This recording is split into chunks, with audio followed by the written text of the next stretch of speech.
Personal finance opinions YouTube channel में 22 फरवरी 2024 के results और डिविडेंड के हवाले से एक और वीडियो में आपको खुशामदीद। आज पाकिस्तान स्टॉक मार्केट में काफ़ी सारी ऐसी कंपनीज हैं जिन्होंने अपने फाइनल या फिर हाफ ईयरली रिजल्ट्स का ऐलान किया for the period ending 31 of December 2023। और उसमें से 4 ऐसी कंपनीज हैं जिनको इस वीडियो में डिस्कस किया जाएगा जिन्होंने अपने रिजल्ट्स के साथ डिविडेंड का भी ऐलान किया। इन कंपनीज के डिविडेंड और अर्निंग के हवाले से जो भी दीगर डिटेल्स हैं, इंपॉर्टेंट डेट्स हैं, वो भी सारी आपके साथ इस वीडियो में शेयर की जाएंगी।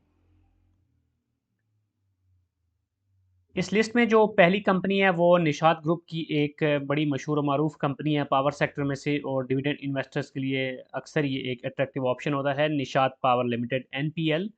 और इस कंपनी ने आज अपने हाफ ईयरली रिजल्ट्स का ऐलान किया है और उसके साथ इसने 25% डिविडेंड यानी कि ₹2.5 के डिविडेंड का ऐलान किया है। इस कंपनी का जो ईयर एंड होता है वो जून में होता है, तो पहला जो क्वार्टर था सितंबर के एंड पे जो रिजल्ट आया था उसके साथ इसने कोई डिविडेंड नहीं दिया था, तो इस लिहाज से आप कह सकते हैं कि इस फाइनेंशियल ईयर 2024 के लिए ये इसका पहला इंटरिम डिविडेंड है। अगर हम अर्निंग्स की बात करें तो एनपीएल की हाफ ईयरली अर्निंग्स 6.54 रुपीज़ पर शेयर रही हैं, और पिछले साल सेम पीरियड में अगर देखें तो वो ₹5.77 थी। तो एक इम्प्रूवमेंट हमें नज़र आई है, कोई बहुत बड़ी इम्प्रूवमेंट या बहुत बड़ा जंप तो नहीं कह सकते इसको, लेकिन इन एनी केस एक इम्प्रूवमेंट बहरहाल मौजूद है इस कंपनी की अर्निंग में कंपैरेटिवली। अगर हम डेट्स को देखें तो 5 मार्च 2024 इसकी बुक क्लोजर डेट है, आज का जो रिज़ल्ट अनाउंसमेंट है उसके हवाले से, और ये एक रिवाइज़ डेट है जो उन्होंने पब्लिश की है। और एक्स डेट जो इसकी है वो 1 ऑफ मार्च 2024, जबकि स्पॉट डेट 29 फरवरी 2024 है। यहाँ पे रिवाइज़ डेट के हवाले से एक चीज़ मैं क्लियर कर दूँ कि अक्सर औक़ात ऐसे होता है कि कंपनीज़ अपने रिज़ल्ट्स के साथ कोई ना कोई डेट बुक क्लोज़र के हवाले से अनाउंस करती हैं, लेकिन बाद में फिर वो रिवाइज़ डेट भी अनाउंस कर देती हैं। तो आप हमेशा इस चीज़ पे भी नज़र रखा करें। इवन मेरी वीडियो के बाद भी पॉसिबिलिटी होती है, जैसे मैं अभी वीडियो बना रहा हूँ तो ये भी पॉसिबल है कि इसके बाद या कल या फिर किसी दिन दोबारा से जो इसकी बुक क्लोज़र डेट है किसी कंपनी की, उसके हवाले से नया नोटिफ़िकेशन स्टॉक मार्केट में आ जाए कि फ़लाँ डेट इसकी रिवाइज़ डेट है। तो इस लिहाज से इस पे नज़र रखना ज़रूरी होता है। अगर आप बहुत ज़्यादा फ़ोकस्ड हैं कि एक्स डेट से पहले आपने बाय करना है और एक्स डेट पे आपने एग्ज़िट कर जाना है या कैपिटल गेन के लिए आप इन्वेस्ट कर रहे हैं, तो ऐसी सूरत में ये डेट्स बड़ी इंपॉर्टेंट होती हैं। अब अगर हम आरओआई कैलकुलेट करें एनपीएल का, 30 रुपीज़ 75 पैसा पे आज इसकी क्लोजिंग हुई है, तो इस प्राइस के ऊपर अगर हम एग्जांपल के तौर पे 1 लाख रुपया इन्वेस्ट करते हैं एनपीएल के शेयर्स पे, तो 1 लाख रुपए के तकरीबन 3252 शेयर्स आपको मिलते हैं, और उस पे ₹2.5 फ़ी शेयर के हिसाब से जो डिविडेंड बनता है वो तकरीबन ₹8130 बनता है बिफोर ज़कात एंड टैक्स डिडक्शन। अब हमारे बहुत सारे सब्सक्राइबर्स कमेंट सेक्शन में कह रहे होते हैं, और वैसे जो हमारा व्हाट्सएप ग्रुप है उसके ज़रिए भी कांटेक्ट कर रहे होते हैं कि जो आप डिविडेंड की अमाउंट बताते हैं वो आफ्टर टैक्स बता रहे हैं। अब यहाँ पर इम्पॉर्टेंट चीज़ ये है कि टैक्स की जो डिडक्शन होती है वो पहली बात तो ये है कि अगर फाइलर हैं या नॉन फाइलर हैं तो उसके हिसाब से आपका जो रेट आपके ऊपर अप्लाई होता है वो डिफरेंट होता है। और दूसरी चीज़ ये है कि कुछ आईपीपीज़ के केस में जो टैक्स की शरह है वो भी डिफरेंट होती है कंपेयर टू अदर कंपनीज़।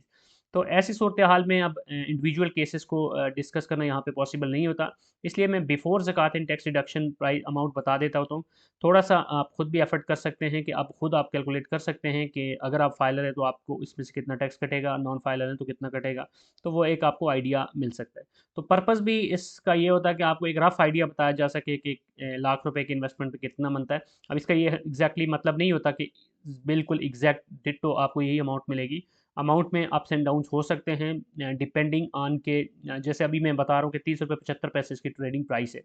तो कल सुबह जब ये खुलेगा तो ज़रूरी नहीं कि 30-75 पे ही आपको मिले, हो सकता है प्राइस थोड़ा-सा नीचे आ चुकी हो सकता है प्राइस थोड़ा ऊपर जा चुकी हो। तो आपकी ट्रेड किस पॉइंट पे होती है वो भी इसके अंदर मैटर करेगा, उसी हिसाब से फिर आपके नंबर ऑफ़ शेयर्स भी चेंज हो जाएँगे। फिर उसके साथ-साथ अब ज़कात और टैक्स कितना कटना है बेस्ड ऑन फाइलर और नॉन फाइलर, तो वो भी चेंज हो जाएगा। तो इसलिए मकसद ये नहीं होता कि आपको एक एग्ज़ैक्ट अमाउंट बताई जाए, आपको एक रफ़ आइडिया देना ही मकसूद होता है, ये जो आरओआई कैलकुलेशन में कर रहा होता हूँ। अब यहाँ पर अगर हम आज के दिन इसकी ट्रेडिंग देखें एनपीएल के शेयर की, तो आज जो इसकी क्लोजिंग हुई वो ₹30.75 पे 19 पैसे, कल के मुकाबले में ये आज नीचे क्लोज़ हुआ 0.61% यानी कि डिक्लाइन हमें देखने को मिला। तो यहाँ पर आप देख सकते हैं कि इसकी प्राइस के अंदर काफ़ी सारी अप्स एंड डाउन्स भी रही हैं आज, और काफ़ी एक स्टीप फॉल भी आपको देखने को मिला।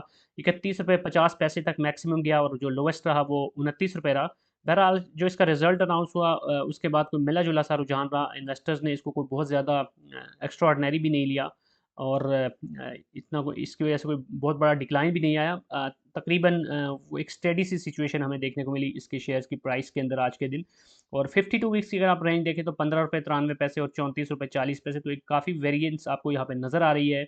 और इससे आपको पता चलता है कि इस शेयर के अंदर कैपिटल गेन के हवाले से भी अगर आप स्विंग ट्रेडिंग करना चाहते हैं तो उसके लिए भी आपके पास अपॉर्चुनिटी मौजूद होती है। बहुत सारे लोग इस तरह के जो शेयर्स होते हैं डिविडेंड पेइंग स्टॉक्स, उसमें ये करते हैं कि वो स्विंग्स खेल रहे होते हैं। जब डिविडेंड अनाउंस हुआ, अगर डिविडेंड अच्छा है तो चूँकि उसके बाद बाइंग आती है तो उस मौके का फ़ायदा उठाते हैं। और फिर जब प्राइस ऊपर जाती है तो वो उसमें से एग्ज़िट कर जाते हैं। और बहुत सारे ऐसे भी होते हैं जिन्होंने लॉन्ग टर्म इन्वेस्टिंग के लिए लिया होता है, तो उनके लिए ये स्विंग्स इंपॉर्टेंट नहीं होती। वो बस अपनी बाइंग रेंजेस के अंदर एक्यूमुलेशंस करते रहते हैं और फिर डिविडेंड को एंजॉय करते रहते हैं। अब जो दूसरी कंपनी है इस लिस्ट में वो है इंडस मोटर, जिसकी कल बोर्ड मीटिंग थी, लेकिन आज सुबह उन्होंने यानी आज के दिन उन्होंने रिजल्ट का अनाउंसमेंट की, क्योंकि अगर किसी कंपनी की बोर्ड मीटिंग लेट होती है तो अमूमन फिर वो रिजल्ट्स को जो अनाउंसमेंट है उसको अगले दिन पे ले जाते हैं। तो ये जो कंपनी है इसने आज अपने हाफ ईयरली रिजल्ट्स का ऐलान किया, सेकंड क्वार्टर के रिजल्ट्स का, और उसके साथ इसने 132% डिविडेंड का ऐलान किया, जो कि बनता है 13 रुपये 20 पैसे with the face value of ₹10। अगर इंटरिम डिविडेंड की बात करें तो इससे पहले जो पहले क्वार्टर का रिजल्ट था उसमें भी इसने 245% यानी 24 रुपये 50 पैसे का डिविडेंड ऐलान किया था। तो यूँ कुल मिला के 37 रुपये 90 पैसे बन जाते हैं दोनों क्वार्टर्स के टोटल डिविडेंड को अगर हम इसके देखें। अगर हम अर्निंग्स पे जाएँ तो इसकी जो अर्निंग्स हैं अब तक के 2 क्वार्टर्स की वो हैं 63 रुपीज़ एंड 7 पैसा, जबकि पिछले साल सेम पीरियड में जो अर्निंग्स थी वो थी 33 रुपीज़ एंड 43 पैसा। तो बहरहाल एक इम्प्रूवमेंट हमें यहाँ पे इसकी अर्निंग्स में हमें देखने को मिल रही है। बावजूद इसके कि जो ऑटोमोबाइल इंडस्ट्री है या ऑटोमोबाइल सेक्टर है वो काफ़ी ज़्यादा स्ट्रेस का शिकार है। लेकिन उन सब टफ सर्कमस्टांसेस के बावजूद इंडस मोटर की बहरहाल प्रॉफिटेबिलिटी एक निस्बतन बेहतर है कंपैरेटिव टर्म में अगर बात की जाए तो। अब अगर हम बुक क्लोजर डेट की बात करें तो 7 मार्च 2024 इसकी बुक क्लोजर डेट है। एक्स डेट इसकी 5 मार्च, जबकि स्पॉट डेट इसकी 4 मार्च 2024 बनती है। और इस वक्त जब मैं ये वीडियो बना रहा हूँ तो उस कंपनी के शेयर की जो ट्रेडिंग प्राइस है वो है 1485 रुपये। अब इस प्राइस के हवाले से अगर हम आरओआई कैलकुलेट करते हैं तो 1 लाख रुपए के अगर आप शेयर्स इसके खरीदते हैं तो तकरीबन 67 शेयर आपको मिलते हैं, और उस पर जो डिविडेंड बनता है वो तकरीबन 890 रुपये बनता है बिफोर ज़कात एंड टैक्स रिडक्शन, जो कि कोई बड़ी सिग्निफिकेंट अमाउंट नहीं है। तो इस चीज़ को आपने जहन में रखना है कि अगर तो आप स्पेसिफिकली डिविडेंड के लिए इन्वेस्ट करना चाहते हैं और वो भी इस पॉइंट इन टाइम, तो कोई बहुत बड़ा डिविडेंड आप एक्सपेक्ट नहीं कर सकते इस कंपनी के शेयर्स में से एज ऑफ नाउ। अब यहाँ पर अगर हम देखें तो आज जब इसने रिज़ल्ट अनाउंस किया तो इसकी शेयर की प्राइस में हमें वाज़े तौर पे एक अच्छा खासा डिक्लाइन देखने को मिला, और उसके बाद सारा दिन तकरीबन स्ट्रेस की सी सूरत हाल ही रही इसके शेयर की प्राइस के अंदर। लेकिन आखिरी जो आवर हैं उसमें बहरहाल कुछ रिकवरी भी हमें देखने को मिली। लेकिन जो ओवरऑल बात की जाए इसकी क्लोजर की आज की, तो 63 रुपये का आज डिक्लाइन, यानी कि 4% से भी ज़्यादा इसके अंदर डिक्लाइन आया।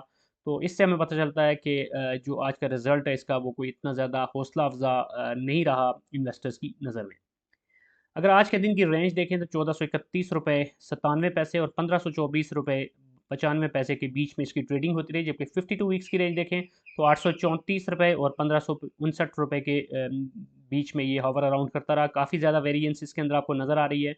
लेकिन अभी भी अगर आप देखें तो जो प्राइस है इसकी वो 52 वीक्स का जो हाईएस्ट है उसके काफ़ी करीब है। तो अब आने वाले दिनों में ये ऊँट किस करवट बैठता है वो इम्पोर्टेंट होगा, और ये प्राइस क्या मज़ीद ऊपर जाएगी या फिर नीचे आएगी, तो उसकी बेस पे ही आप अगर इसमें एंट्री लेना चाहते हैं या इसमें आप कोई स्विंग खेलना चाहते हैं तो उसके हवाले से आप अपना डिसीजन ले सकते हैं। अब इसके बाद जो अगली कंपनी है वो फार्मा सेक्टर में से है एचपीएल, और ये वो कंपनी है जो कि पहले सनोफी एवेंटेस के नाम से थी, तो वो रीनेम हुई तो हेस्ट पाकिस्तान लिमिटेड है अब ये, और ये शरिया कंप्लाइंट इंडेक्स का हिस्सा है। और आज इसने जो डिविडेंड अनाउंस किया ये फाइनल रिजल्ट्स के लिए था। 2023 का जो फाइनल रिजल्ट है उसके साथ इसने 300% यानी 30 रुपये के डिविडेंड का ऐलान किया। और इससे पहले इसने इस फाइनेंशियल ईयर में कोई भी इंटरिम डिविडेंड नहीं दिया था, तो ये पहला और वाहिद डिविडेंड था फॉर द फाइनेंशियल ईयर 2023 जो कि एचपीएल ने अनाउंस किया। अगर अर्निंग्स की बात करें तो 37 रुपये 41 पैसे की अर्निंग्स रही हैं इस कंपनी की 2023 में, जबकि 2022 में अगर देखा जाए तो इसकी जो अर्निंग्स पर शेयर थी वो थी 17 रुपये 29 पैसे। तो एक अच्छा खासा इंक्रीज़ या एक इम्प्रूवमेंट हमें देखने को मिली है इस कंपनी के प्रॉफिटेबिलिटी में। डबल से ज़्यादा इसकी अर्निंग रही है इस फाइनेंशियल ईयर में। अब अगर हम बुक क्लोजर डेट को देखें इस कंपनी के तो 2 अप्रैल 2024 इसकी बुक क्लोजर डेट, उस तरह से जो एक्स डेट बनती है वो 29 मार्च और स्पॉट डेट बनती है इसकी 28 मार्च 2024। इस वक्त जब मैं ये वीडियो बना रहा हूँ तो इस कंपनी के शेयर की जो प्राइस है, ये आज की क्लोजिंग जो प्राइस है वो 1321 रुपये है। तो इस पे अगर हम ROI कैलकुलेट करें तो 1 लाख रुपये अगर आप HPL के शेयर्स पे आज की प्राइस के ऊपर इन्वेस्ट करते हैं तो तकरीबन 76 शेयर्स आपको मिलते हैं, और उस पर जो डिविडेंड बनता है वो लगभग 2270 रुपये बनता है बिफोर ज़कात एंड टैक्स डिडक्शन। अगर हम इसकी डिविडेंड यील्ड कैलकुलेट करें ट्रेलिंग 12 मंथ्स की, तो वो बनती है 2.27%, जो कि कोई एक नेग्लिजिबल डिविडेंड यील्ड है, कोई बहुत ज़्यादा एक्स्ट्रॉर्डनरी डिविडेंड यील्ड नहीं है। तो अगर स्पेसिफिक पर्पस ऑफ डिविडेंड के लिए आप इन्वेस्ट करते हैं तो आपने ये ज़रूर ध्यान में रखना है कि कोई बहुत बड़ी डिविडेंड इसमें से आप एक्सपेक्ट नहीं कर सकते compare to what you are investing. अब इसकी एक और इम्पॉर्टेंट चीज़ ये है कि इस कंपनी के शेयर के अंदर जो ट्रेडिंग का वॉल्यूम है वो भी बहुत कम होता है, ना होने के बराबर होता है। आज के दिन की अगर बात करें तो मेरे ख्याल में तकरीबन 100 शेयर्स की ट्रेडिंग हुई है कुल मिला के, जो कि बहुत ही कॉर्नर शेयर इसको शो करती है। और आज 1321 पे ही इसकी क्लोजिंग हुई, और अगर फ़र्क देखें तो 0.07 का बनता है कल के मुकाबले में, which is quite negligible. Percentage term में ये ज़ीरो ही बनता है। यहाँ पे आप देख सकते हैं कि 1321 और 1321 यानी आज के दिन कोई फ़र्क नहीं आया। कल के मुकाबले में क्लोज जो ओपनिंग हुई थी या ओवरऑल फ़र्क कल के मुकाबले में देखें तो वो 0.07 का है, लेकिन पूरे दिन की ट्रेडिंग के दौरान ऐसा कोई फ़र्क इसकी प्राइस के अंदर नहीं आया। 52 वीक्स की रेंज देखें तो 650 और 1422, तो काफ़ी ज़्यादा 52 वीक्स की रेंज में बहरहाल इसकी प्राइस ऊपर गई है और अभी भी हाईएस्ट के काफ़ी करीब तर है।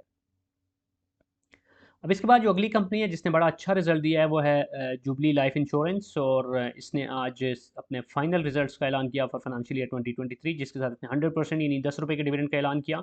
और आज के जो रिजल्ट्स है उसमें ये बेहतरीन रिजल्ट कहलाएगा, क्योंकि इस कंपनी ने इसे पहले भी 30% यानी 3 रुपये का इंटरम डिविडेंड भी दिया। 13 रुपये टोटल डिविडेंड इस कंपनी ने दिया। 145.85 इसके शेयर की प्राइस है, और प्राइस भी आज इसकी सिग्निफिकेंटली इंप्रूव हुई है, क्योंकि इसका जो रिजल्ट है उसको इन्वेस्टर्स ने बहुत पॉजिटिवली लिया है।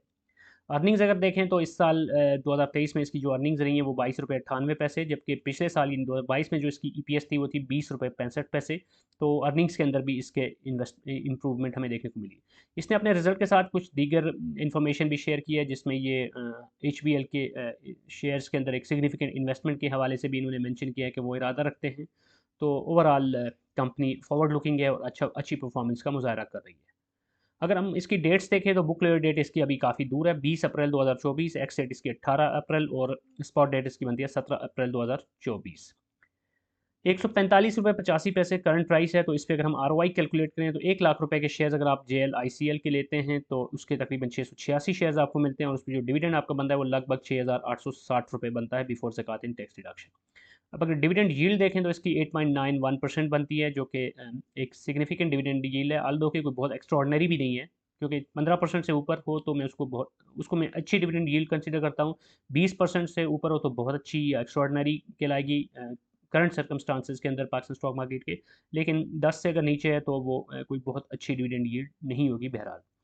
तो आज के जो रिजल्ट्स हैं इसमें जो NPL का और JLICL का रिजल्ट है ये निस्बतन बेहतर रिजल्ट्स हैं in terms of their earnings as well as in terms of what they have announced for the dividend, in terms of dividend for the shareholders. अब अगर JLICL की आज की ट्रेडिंग परफॉर्मेंस देखें तो यहाँ आप देख सकते हैं कि ये अपर लॉक की तरफ गया, रिजल्ट इसका बहुत पॉजिटिवली लिया गया फ्रॉम शेयर होल्डर्स, और 145 रुपये 85 पैसे पे इसकी क्लोजिंग हुई। 10 रुपये 18 पैसे के इंक्रीज़ और 7.5% की इंक्रीज़ के साथ ही अपर लॉक की तरफ गया।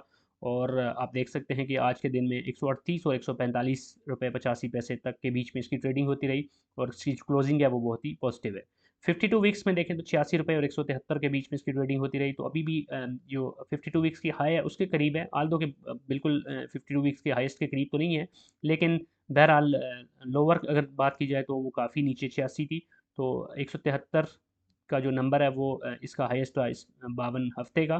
तो अभी एक्सपेक्टेशन यही है कि आने वाले दिनों में शायद मज़ीद इसके शेयर की प्राइस में आप पॉजिटिव बुलिश ट्रेंड देखें, तो फिर दोबारा से इस प्राइस की तरफ ये जा सकता है। तो ये थी वो 4 कंपनीज़ जिनके आज डिविडेंड अनाउंस हुए, और उनके हवाले से डिटेल्स आपके साथ शेयर की गई। अगेन आई वुड से कि ये आपके लिए बाय और सेल कॉल नहीं है, इनमें से किस कंपनी में इन्वेस्ट करना है, किस में नहीं करना, कब करना है, किस पॉइंट पे एंट्री लेनी है, ये डिसीजन सोलली आपका अपना होगा। मेरा मकसद सिर्फ आपके साथ इन्फॉर्मेशन शेयर करना होता है, ताकि उसकी बेसिस पे आप उस इन्फॉर्मेशन को डाइजेस्ट करके अपने तौर पे अपने डिसीजन ले सकें और सोच सकें, समझ सकें कि अब इनमें से कौन सी कंपनी है जो आपके पोर्टफोलियो में फिट इन होती है, based on your risk appetite, based on your goals and based on your strategy.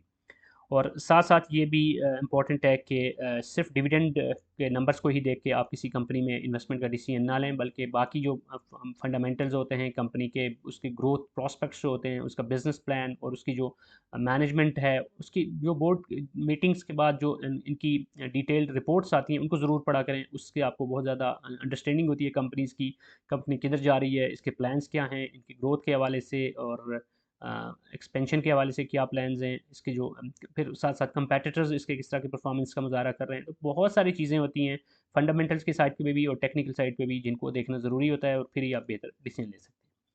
बहरहाल आज की वीडियो यहीं पे हम क्लोज़ करते हैं। अगर आप हमारा व्हाट्सएप ग्रुप जॉइन करना चाहते हैं तो उसका लिंक भी आपको डिस्क्रिप्शन में मिल जाएगा, और अगर आपको ये वीडियो पसंद आई है तो चैनल को सब्सक्राइब करना, वीडियो को लाइक करना, बेल आइकन को प्रेस करना मत भूलिएगा। कोई भी क्वेश्चन है, कोई भी फीडबैक है तो आप कमेंट सेक्शन में लिख सकते हैं। Thank you very much.